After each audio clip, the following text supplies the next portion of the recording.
Let's get on with Rainbow Body Yoga.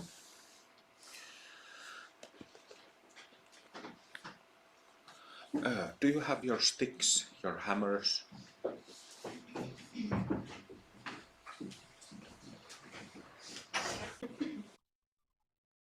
Alright, so let's start from the beginning.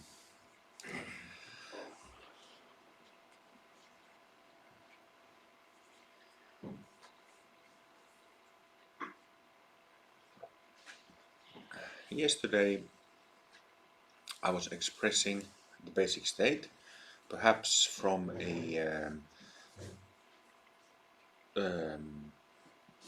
describing it in a very approachable manner as the familiar sense of me. Familiar sense of me.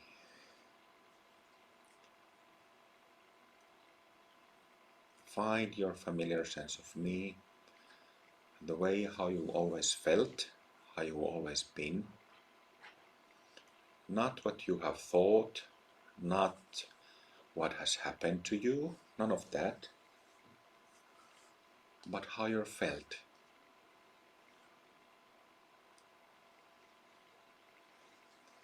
Your sense of being you, not the small me, small you,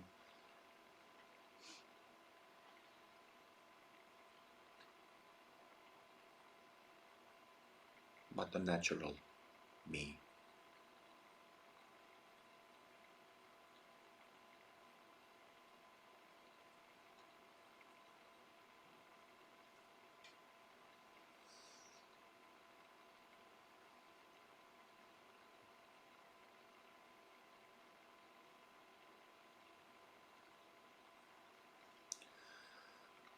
And then, when you find it, let the tensions of your body relax into it.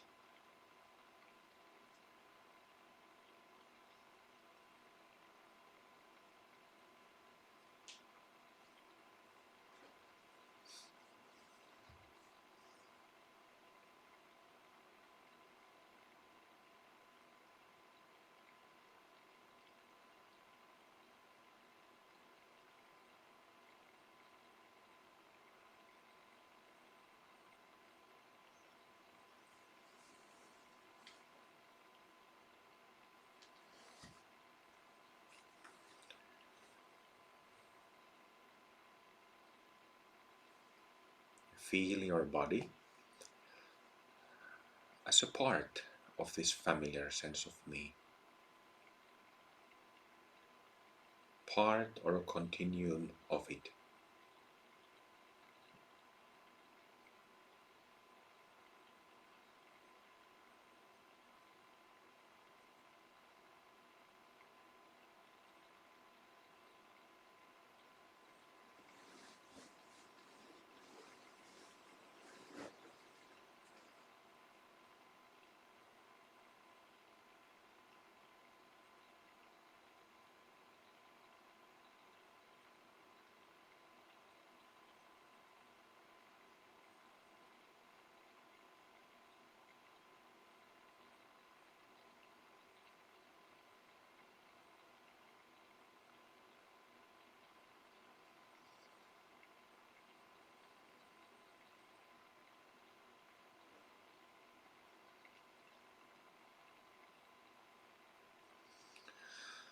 Buddha Dharma teaches that thoughts and emotions and energetical functions in our mind are not a problem, but part of the solution and the solution itself, solution out of confusion, suffering, dukkha.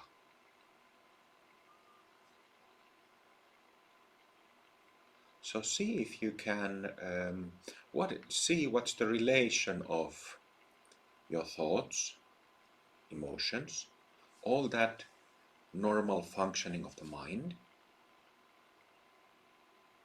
What's the connection? What's the relationship of the mind with your familiar sense of me? How are the two related?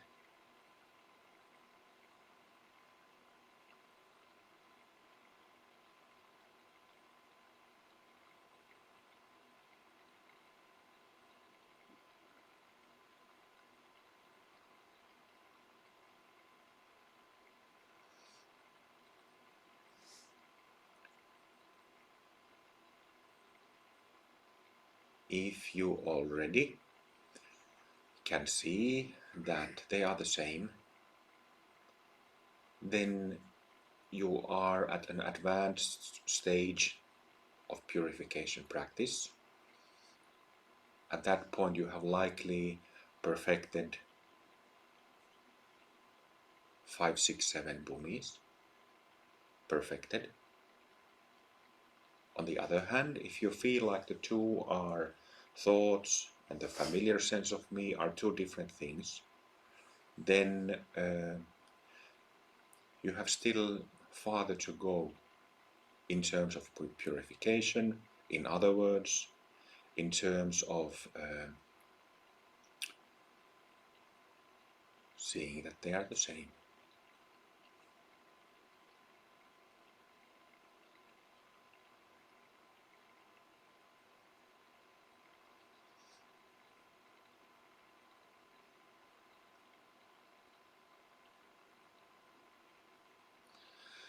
In our style of practice, we mostly practice Tantra, which means that both clarity and calmness of the mind, as well as the so-called analytical meditation, so shamatha and vipassana, calm clarity, shamatha, and analytical meditation, vipassana or emptiness meditation, they come from, when we do our tantric practice, deities, mantras, and so on. But having said that, it is necessary for tantrics to know and understand what sutric vipassana means, which means that you directly work with your thoughts and emotions and all the normal functionings of the mind throughout the day. Sutric vipassana, sutra vipassana, which means that you simply are and become aware of your thoughts and any mental content. Becoming aware, being aware, and investigating or analyzing what these mental contents are. And the point is that, if we have some reaction or some memory that takes us away from that familiar sense of me, then obviously there is a small self involved. Small self, delusional self that makes us contracted and small, involved.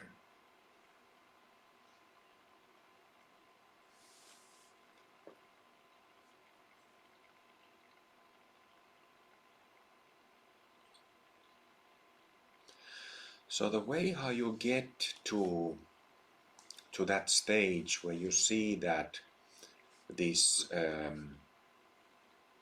familiar sense of me and functionings of the mind are same and not like one is solution and one is the problem, or one is the natural state and the other is unnatural or out away of the natural state. You get to that some of that insight, some of that knowledge you get from just doing tantric practices. But every now and then there is something that requires that you directly engage with your attention with it.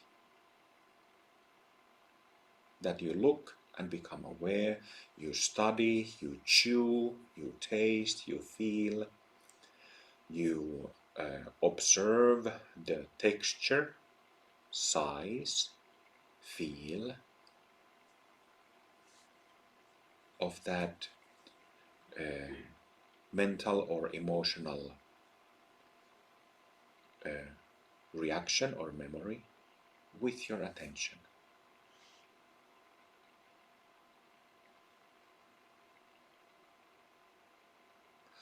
So this is very important to know and to understand that that as tantrics we also need to understand really the main technique of the whole sutric vehicle or sutrayana of Buddha Dharma. I see it sometimes that people don't understand it. So what happens is that when there is a self-based reaction, and especially a dark night, which is like a heightened self-based reaction and lengthened in terms of duration, and people kind of struggle, I try to say these mantras and I try to make that reaction, that self-based experience to dissipate, but then I try and try and try and nothing happens to it. Those are instances when you just need to be with it and accept that you need to find a different way to work with it.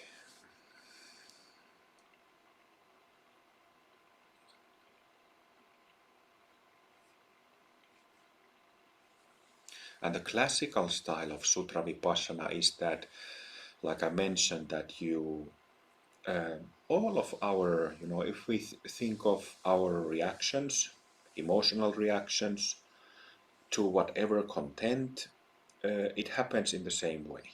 So we are talking about anger, anxiety, greed, shame, guilt, any of these emotions, strong emotions that make us contract. Familiar sense of me, it's in Amrita Mandala we speak of two modes, like in the two-part formula. So selfless, that's the easy to find familiar sense of me. And then the self-based mode. So with the self-based mode, with the self-based reactions, when you find yourself in that situation that, mantras or guru blessings, such don't work, then you look and study that reaction. What is the size of it? Where is it located? Is it like a small dense knot, or is it a big like energetical cloud that covers your whole aura? Is it somewhere inside the body? Is it outside the body in the aura? What's the size? What's the shape? What's the texture? What's the feel? What's the denseness? What is going on in that self-based reaction or not? Not KNOT.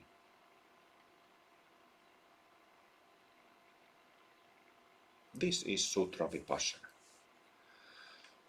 And then you just try to, well, there are a couple of ways to apply Sutra Vipassana. You can simply be with it. Not pushing it, not pulling it, just observing, being present. Then you can try to find the three basic characteristics of the familiar sense of me from that reaction.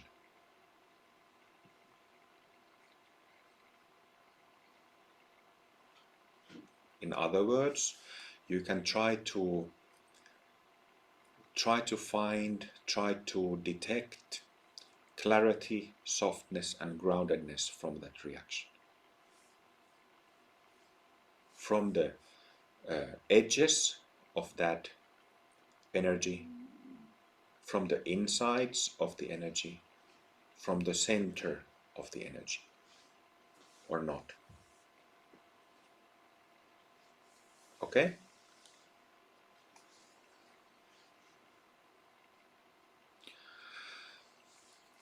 So this is what you need to know and need to remember.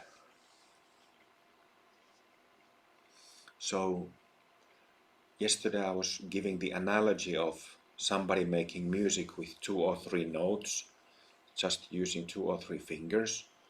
And I think that for tantrics, and especially I've seen this as a something lacking in the understanding of Western tantrics, that they don't really understand what is tantric vipassana and what is sutric vipassana, and because they don't understand sutric vipassana, they have kind of funny, well, they have holes in their understanding and funny views about practices. But tantrics really need to understand both approaches, and this will make your journey of practice easier to travel, easier to journey. Is it too early for too difficult? Half of the people are asleep, like I'm talking like giving a lecture here. Yeah, but this is what you need to know. I just wanted to. I often talk about this, and of course, you can find lots of literature from Buddhist Buddhist classics. Texts that are 1500 years old and younger, with extensive commentaries about this. But what I just said is explains it well. Vipassana meditation. All right, let's continue with Rainbow Body Yoga.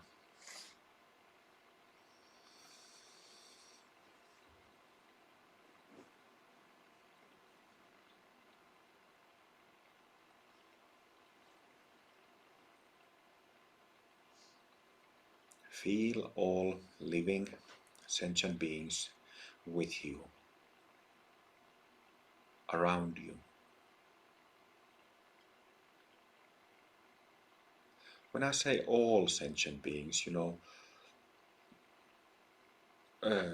we can, what I mean is that you open your perception to the world outside of you. There is life in form of plants, animals, people in this physical realm, and then beings and energy that is alive, prana, in non-physical. So you simply open your perception to feel that life, that mass of life.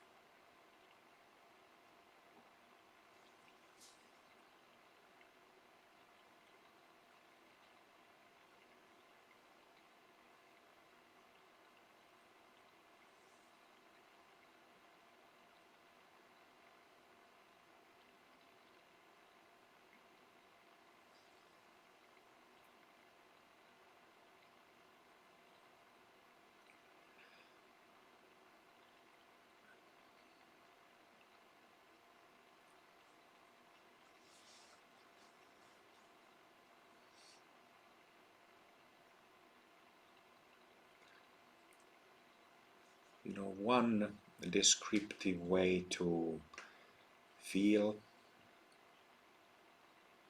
and generate bodhicitta, feel all sentient beings and generate bodhicitta, is to think in a bit more concrete manner. So feeling the people and beings of this area, let's say county,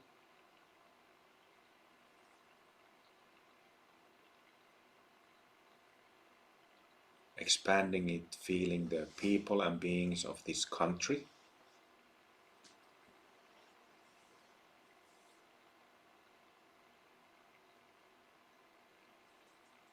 And we can't literally like feel the area of Finland, and it's about 5 million people, but just to give you some idea,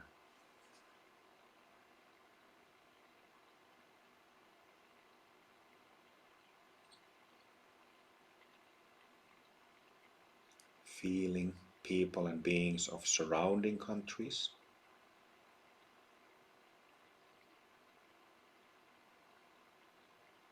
Sweden, Norway, Russia also, Baltic countries.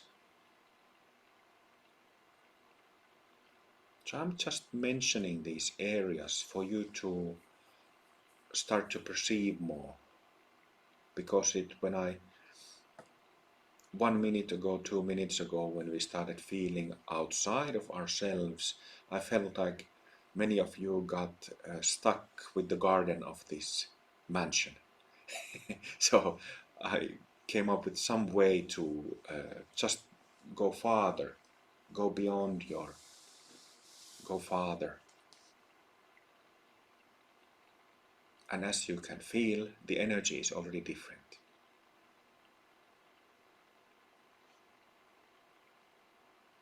You can feel that there is the oh so familiar samsaric flavor, isn't it?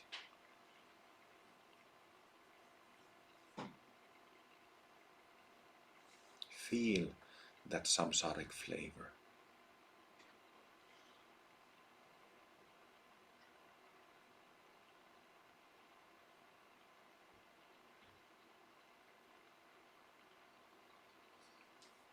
Let it come to you. But don't keep it away. Don't be afraid of it because it won't hurt you. On the contrary, the suffering of all beings, because we practice this, we follow this type of path, the path of the great vehicle, Mahayana. It can help us as practitioners.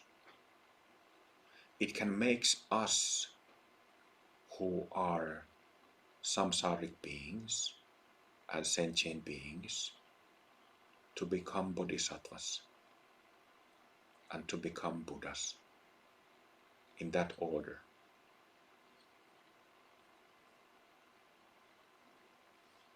The suffering, the pain of others is our support. Just like the blessings and empowerments and teachings of the gurus and teachings of Dharma are, but so is the suffering of all sentient beings for us Mahayanis.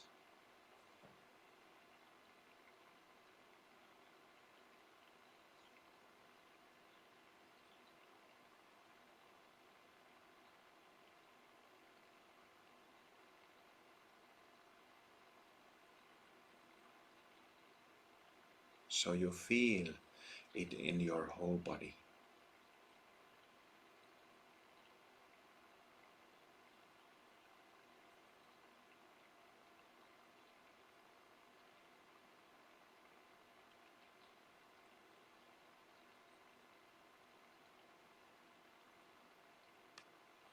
How does it feel like?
we can feel pain and hurt and confusion and the energy of trauma, all of it. And to me at least, it makes my heart ache. I can actually feel like a painful, achy sensation in the center of my chest, inside my chest. Do you? Do you notice the same? Tell me. Yes. No, yes, no, yes. Yeses and nos.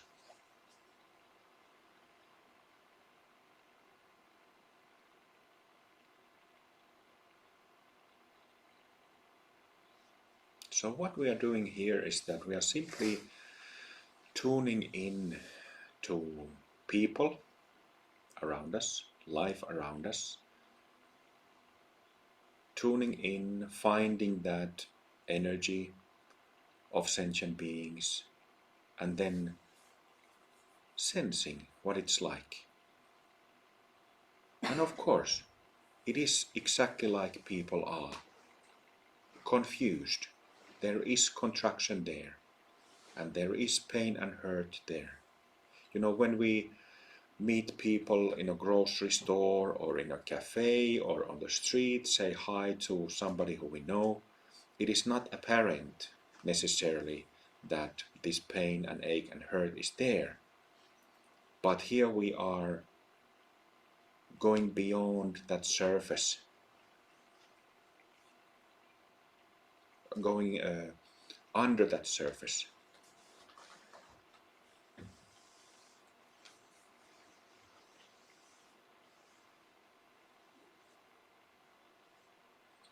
And feeling, hearing the pain, just like bodhisattvas do. The one of the deities in the Buddhist pantheon, in Mahayana Buddhist pantheon, is Avalokiteshvara.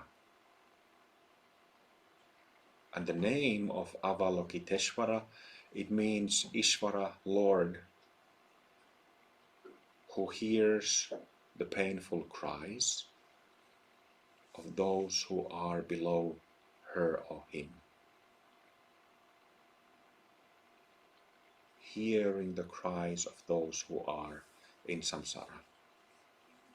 Hearing it.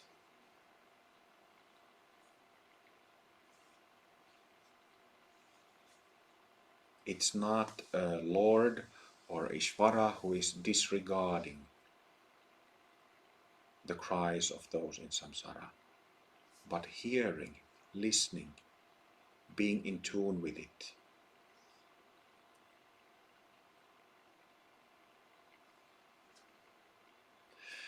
And this bodhisattva, Avalokiteshvara, lives in all of us, is inside all of us.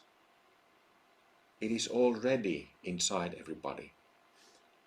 And I don't mean that there is there is the archetype of deity living in us, but it means that we have empathy as human beings, as sentient beings.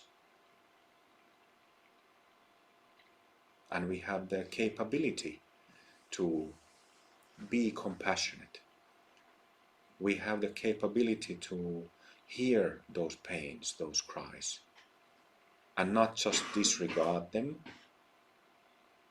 but to feel, take them in, understand suffering, and do something about it. This doing something about it can be meditative practice, like bodhicitta prayers, tonglen, where you really draw and take the suffering of sentient beings or a sentient being into your heart. And in the heart it gets transformed and sent back as pure energy, pure light. So it can be something meditative. but also actions, actions in the world, bringing Dharma to all that we feel when we tune into the vicinity, town, village, villages, county, countries, surrounding countries, even the whole earth. We feel that self-based reaction that is so familiar to us because of our practice. And bringing Dharma to others is a bodhisattvic action. And not to do that is actually in Dharma there is a concept called samaya. Samaya means like dynamics in a relationship.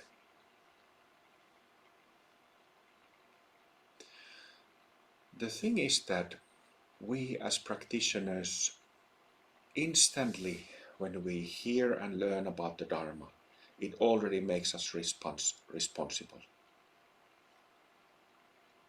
This is kind of interesting. It makes us responsible in the sense that, if we didn't learn and hear about the Dharma, we would remain as samsaric beings, just as we are, with all the self-based habits, reactions that we have. And we would just build on those as our life goes by. And as we get older, we would build on those, and then those habit patterns would calcify, become stronger over age.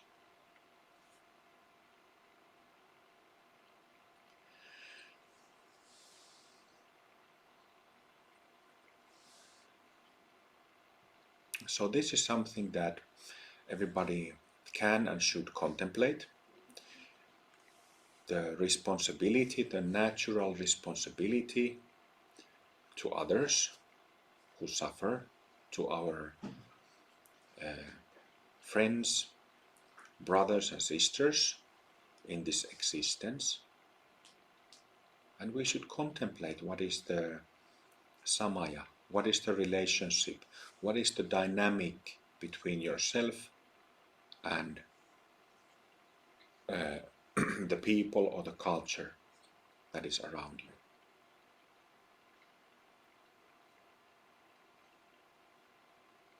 Bodhisattva, who hears the cries of others, and not only hears, they should have included it in the name of Avalokiteshvara. But maybe it was already too long, the name, so they didn't want to make it longer, but not only hearing, but doing something about it. In all old Dharma cultures, India, China, Japan, for example, you see practitioners carrying, wearing external marks, doing practices in public, arranging dharmic spiritual festivals or events, openly inviting others to join, making food, something like this. So that's like reaching a hand that is open, not a hand that is waiting to grab people, because that's cult stuff. That's not healthy stuff, but giving the open hand so that others can grab it if they want to. This is classical Dharma. This is the principle of dharmic action. It cannot be changed. All right, so Rainbow Body Yoga. It's one of those mornings. So yeah, so we get into, let's say, a bodhicitta prayer. So we all are sitting here to become Buddhas, to attain full complete, perfect enlightenment of the light body, hopefully in this life, for the sake of all sentient beings.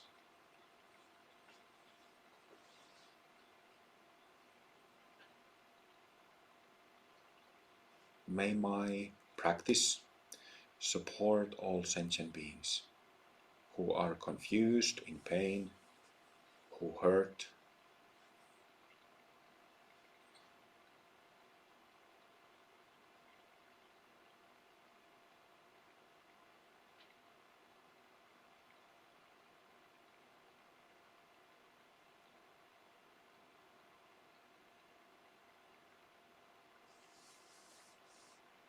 May my practice, may my energy,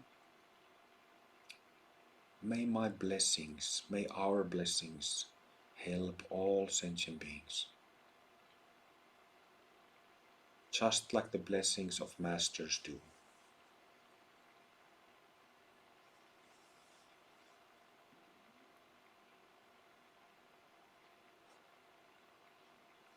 Through expressing this kind of prayer, this kind of wish, we are bringing the Buddha within out.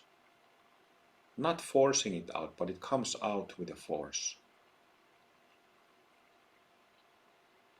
And we stop seeing and feeling like sentient beings, samsaric beings.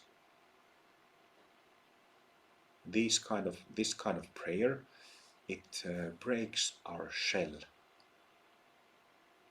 makes us mature, brings out that empathy and altruism.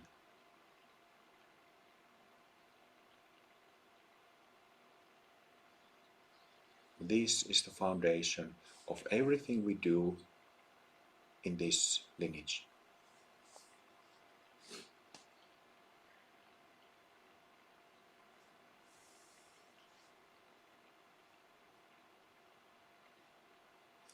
And what happens in our subtle body, like many of you have heard me say before, is that it stretches open the subtle body.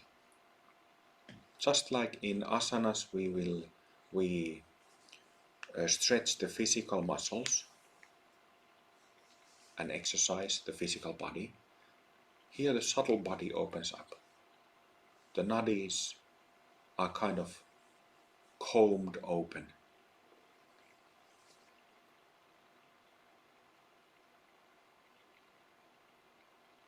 That's the breaking of the shell.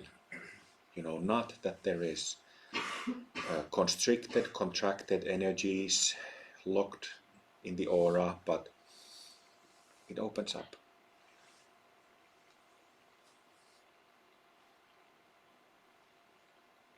For the sake of all sentient beings. When you say that prayer, mean it. Put some meaning, put some energy into it. You are welcome to verbalize it in any way you want. And when you do that, when you start doing it, the prayers, words, well wishes, they start pouring out from you. They start pouring out from that Avalokiteshvara that is in you, from the Buddha that is in you. And this is not a high practice. Like high in the sense that only very few who have meditated for 30 years in a cave can do this. No, this is something that everybody can do.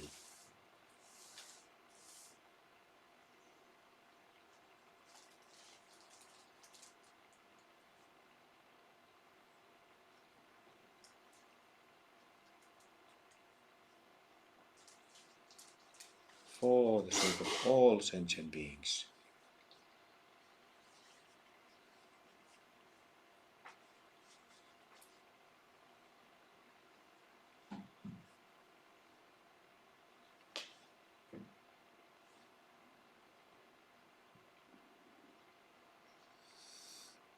And of course,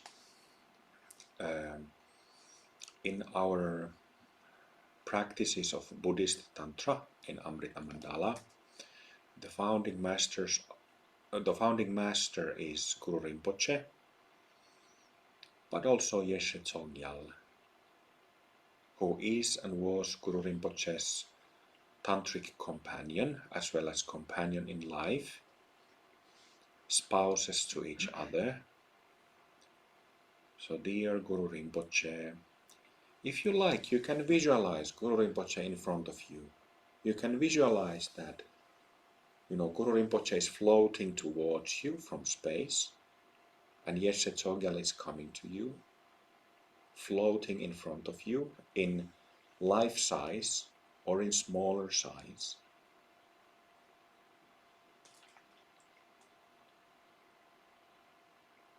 Oh, very good.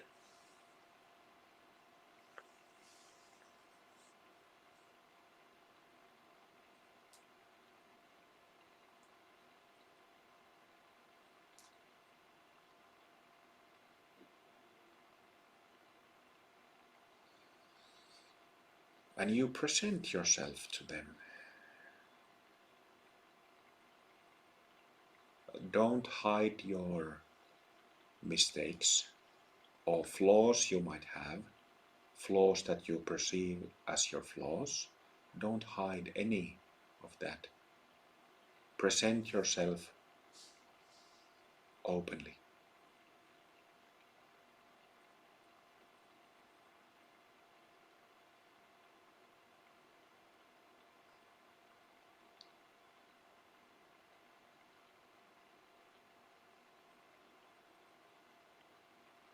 Dear Guru Rinpoche, dear Yeshama, I am here in front of you, completely open, completely naked, completely sincere.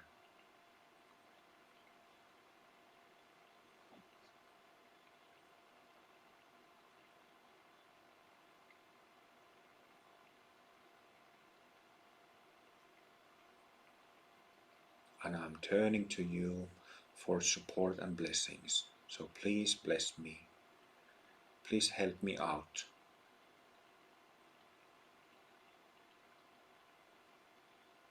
Please guide me.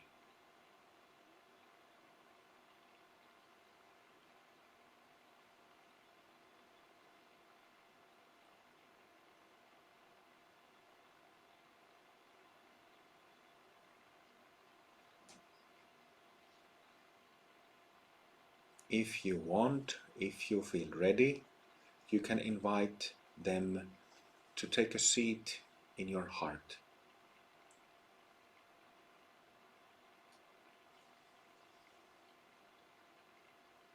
If they sit in your heart, they accept you.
And I should clarify what I mean by that acceptance. I mean that they accept you as somebody who's a practitioner of the lineage.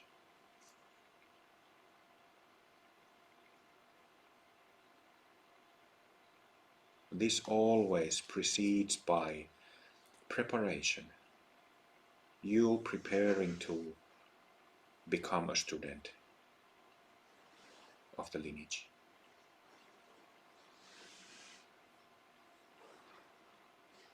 So if you don't feel and see that Guru Rinpoche and Yeshama are actually sitting into your heart, it doesn't mean that you are not accepted, that there is something insufficient in you. It only means that the preparation is unfinished.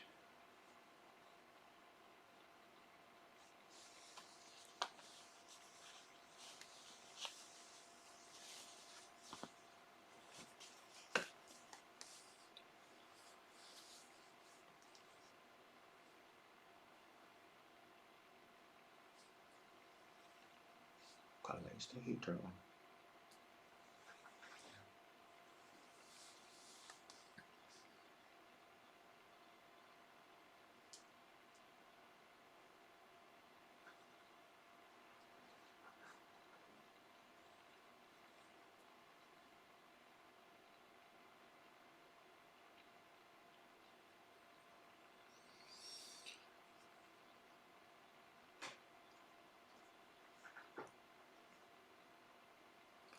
So here we are simply doing a short session of Guru Yoga, short but profound, with Guru Rinpoche and Yeshama. I came to mention about inviting them into your heart, but the basic Guru Yoga is just to tune into them through prayer, through visualization, through mantra, through any of these methods or all of them together, and to create a connection with these masters.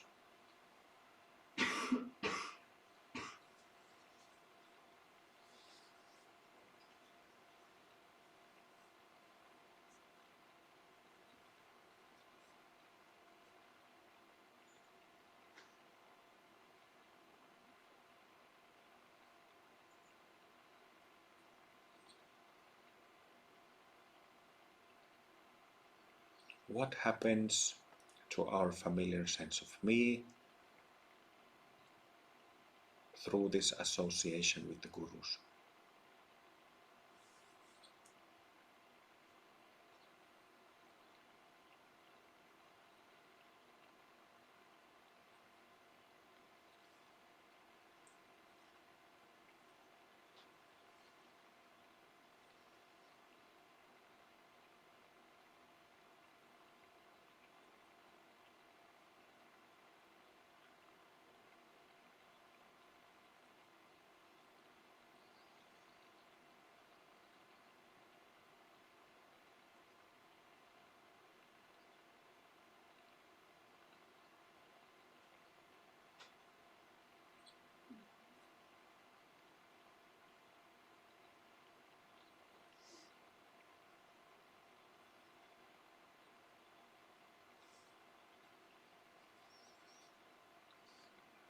Our familiar sense of me becomes a lot more elaborate, isn't it?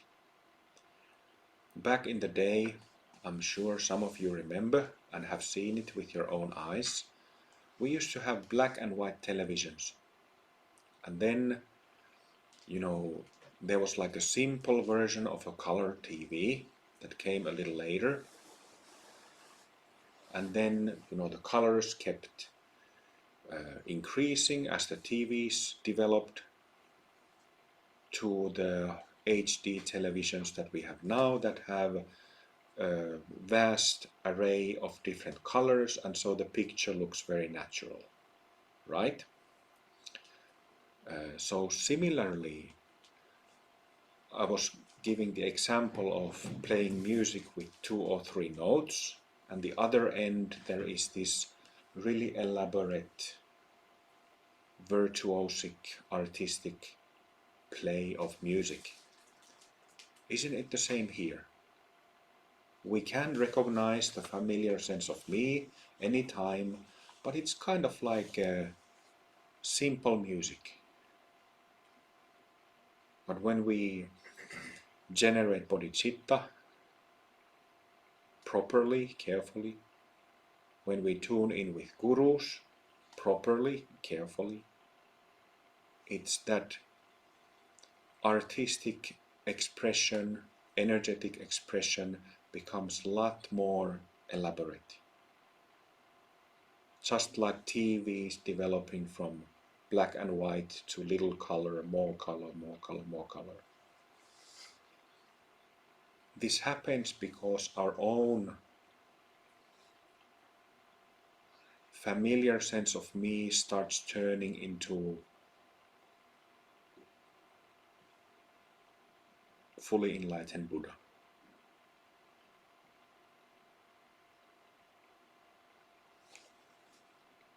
That's it.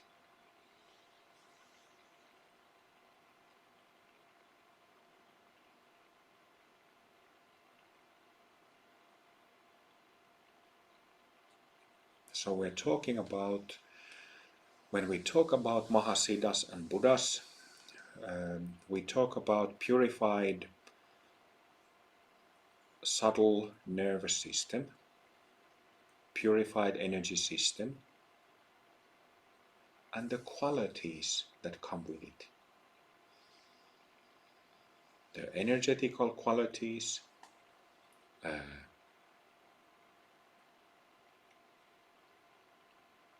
exactly like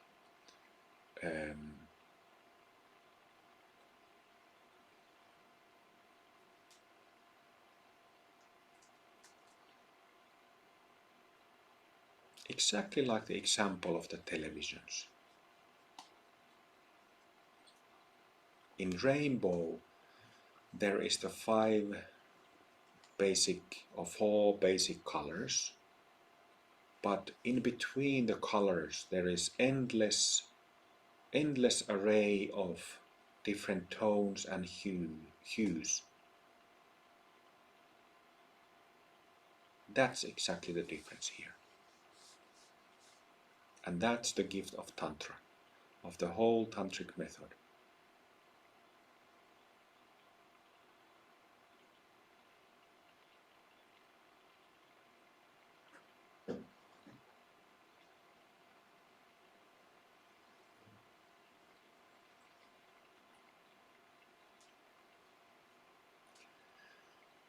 Let's give a little bit attention to bhakti, loving surrender, loving devotion.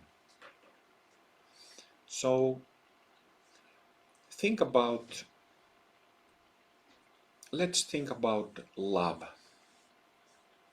What love is. Love is certain type of magnetism.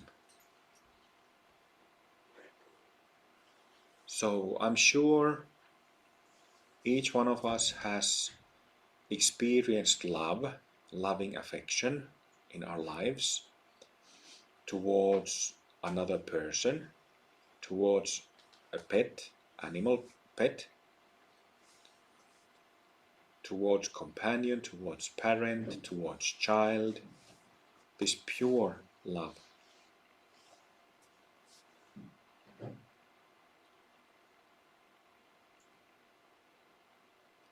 Take a moment to feel that pure love in yourself.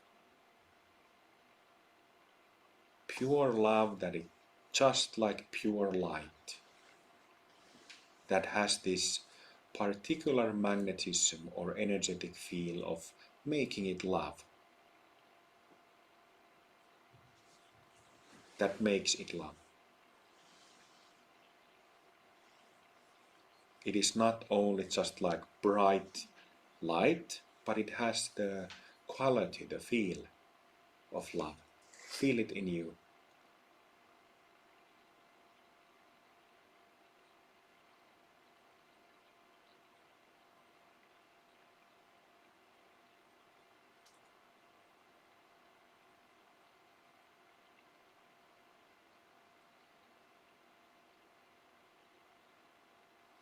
And see how profound that experience is.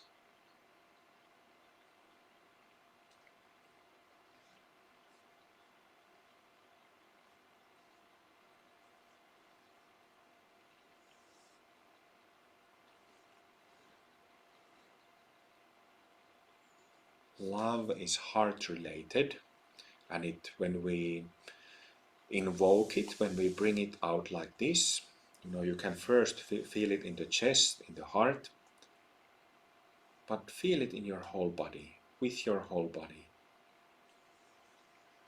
Let that love spread into your whole body so that you feel it in hands, fingers, feet, toes, limbs, head.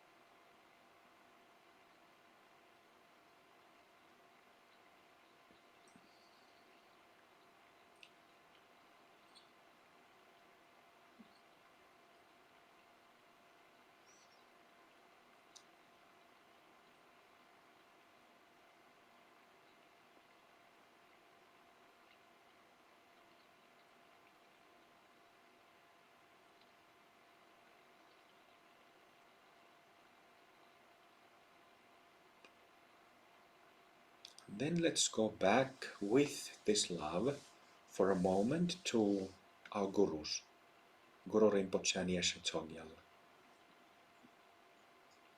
You can just feel their presence, or you can visualize them again floating in the space in front of you, and just feel them with this pure love. Bring this love into the relationship between you and these masters, these gurus.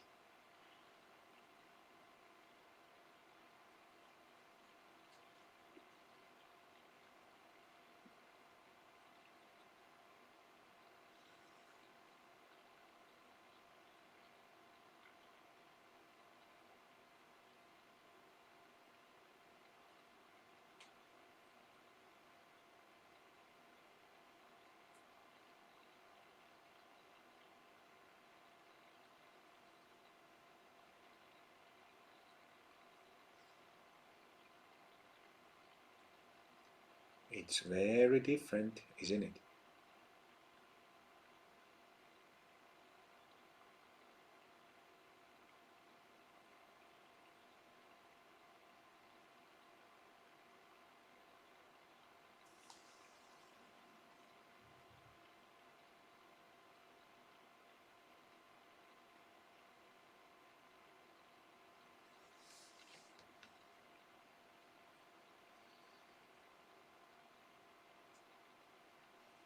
With love, we bring magnetism, and this magnetism gives meaning, and we need meaning in the middle of the samsaric madness.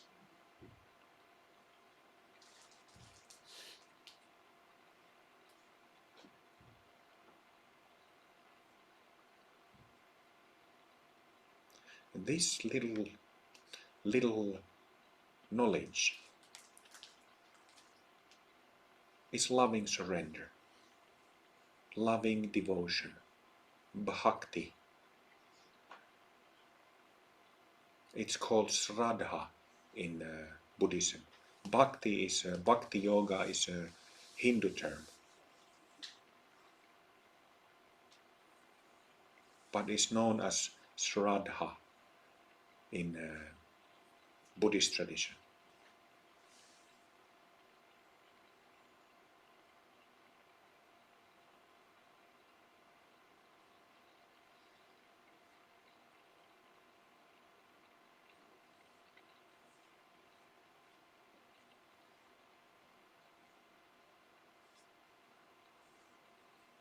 Use this bhakti, generate this love, find it in you.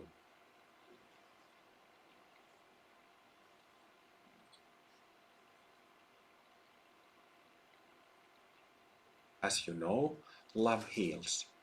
Love makes complete.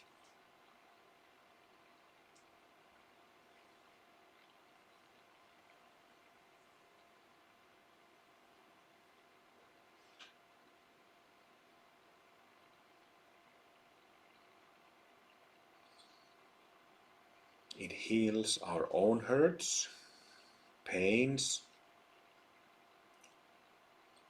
emotional pains, sometimes even physical pains and illnesses.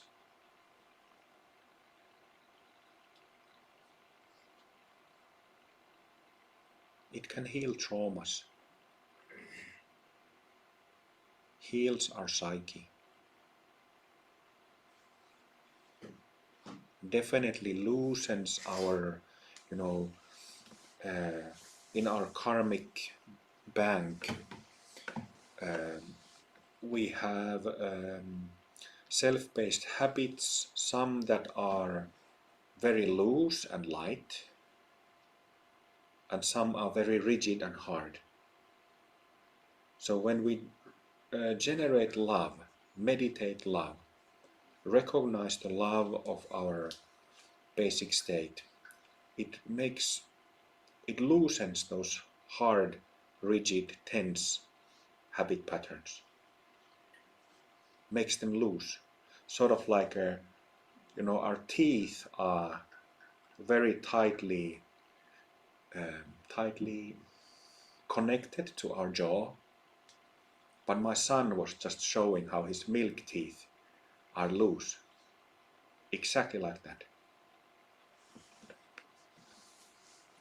Makes our rigid patterns looser.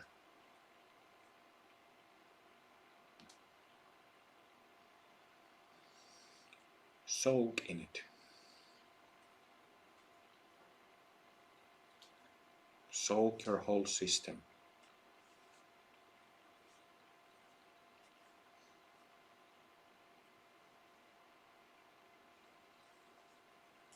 Love in me, love in all of us, love towards Guru Rinpoche, love, pure love towards Yeshama, love towards all sentient beings who suffer.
When we bring out the love in us in this way, it is because of all the difficult and hard things we experience in life, it can make us kind of stop and make us a bit serious because it's so fantastic. But at the same time, there is that, there is profound joy in that love.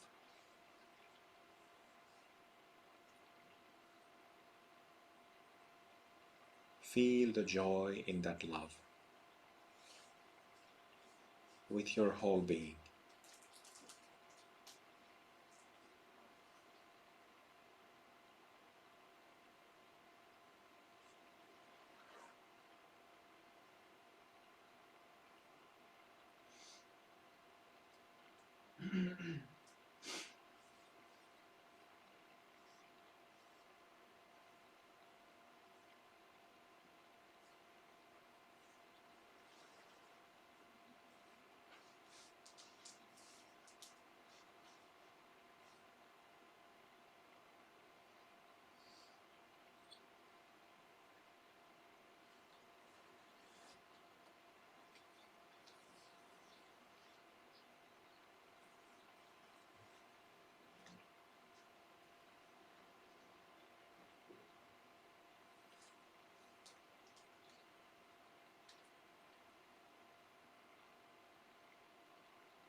keep feeling the love.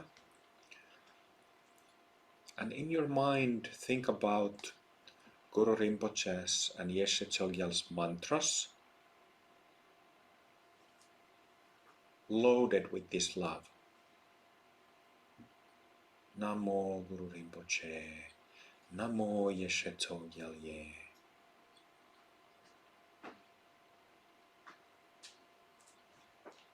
Loading the names of our gurus with this love.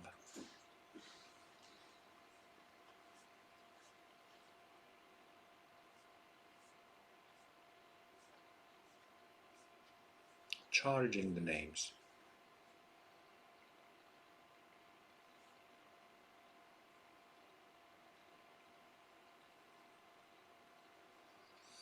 And then we take these mantras charged with love. I said that we would do workshopping with tapping and combing.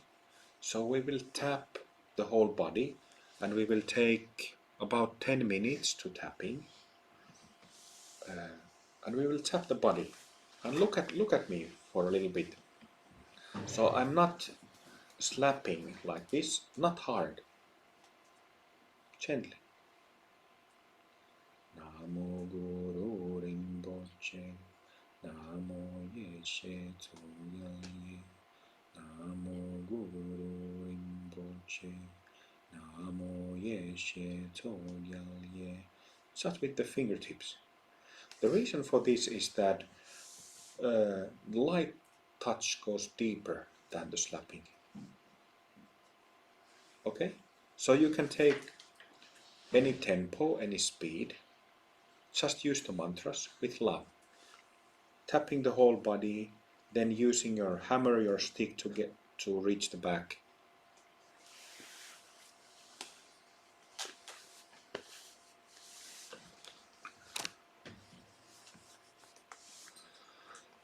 And let's chant the mantras quietly in the mind.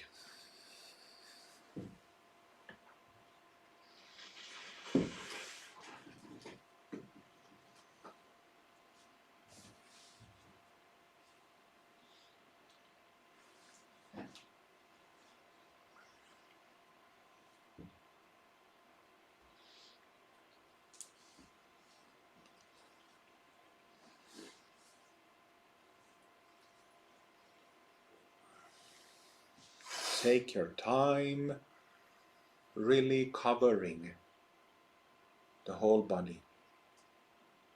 If you feel like some areas need more attention, more tapping than others, give it.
At some point, when you have covered everything else, grab your stick and cover your back.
One more minute.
Good, you can put your sticks aside, you can sit down.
Let's chant, may all beings be free 3 times.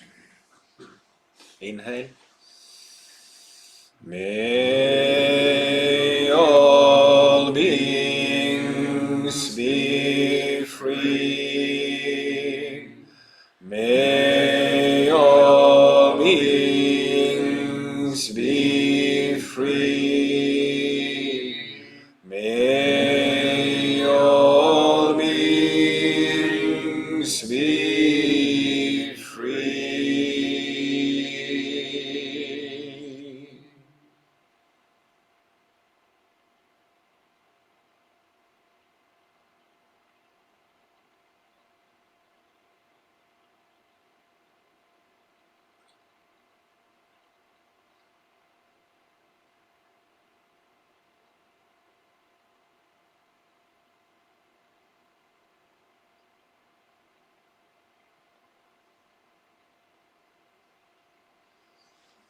Join hands.